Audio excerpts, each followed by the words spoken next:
Yozuvini shunday ko'rib shokka tushib qolganman. O'zbekcha yozuv qanaqa bo'ladi shunda? Anaqa bolalar ruhiy kasalliklar shifoxonasi. Nevrologiya больницаga olib borib, psixonevrologga ko'rsatib ko'rib, diagnoz qo'ydirib ko'ring, o'sha yerda aniq aytadi deyishganda, больницаga borganimizda, yetib borganimizda o'sha yerda endi men bu ruschada aytganlarida qulog'imga yumshoq kirgan ekanda, u so'z psixonevrolog degan gap. O'sha yerda o'zbekcha yozuvini shunday ko'rib shokka tushib qolganman.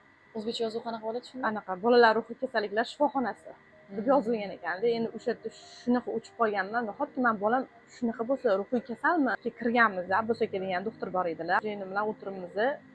Anaqa ular mendan ko'zlarimni bekitibdilar. Men ulardan ko'zlarimni bekityapman-da. Mana shu 15 minutmi, 20 minut o'tirgan bo'lsak, o'sha yerda, lekin shunaqa bir yil, 2 yil o'tirgandek bo'lganman. Lekin hozir kirsak, bolamizdan nimadir deb shunaqa yurak o'ynoqda o'tirganman. Lekin endi o'sha yerda hozir bittasi shunday unaqa qilsa-da, baqirib yig'lab olsam deyapman-da.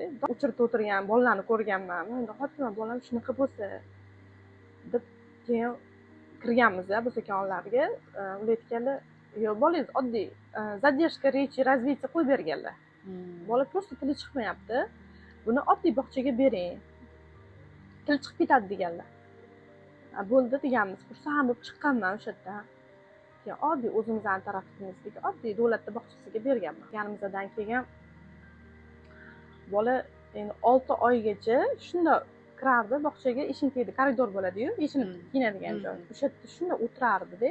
Bo'ldi o'sha yerda qolib, даже yeb ichadigan narsasini ham yo'ldan olib berardim o'zim. O'sha yerda yeb ichib, yana qaytib kelardi kechqurun. Aytardim, qo'shnilarimiz aytishardi, bolalar shu gruppaga chiqishar ekanda, bolangiz faqat shu eshik tagida o'tiradi-ya, hech ham ichkariga kirmaydi. Mayli o'tirsa bo'ldi. O'sha yerda kun o'tsa bo'ldi, tili chiqsa bo'ldi-da deb o'ylarkanman-da. Bilsam, bolani 6 oyga bekorga vaqt o'tib ketgan ekan deb o'yladim-da.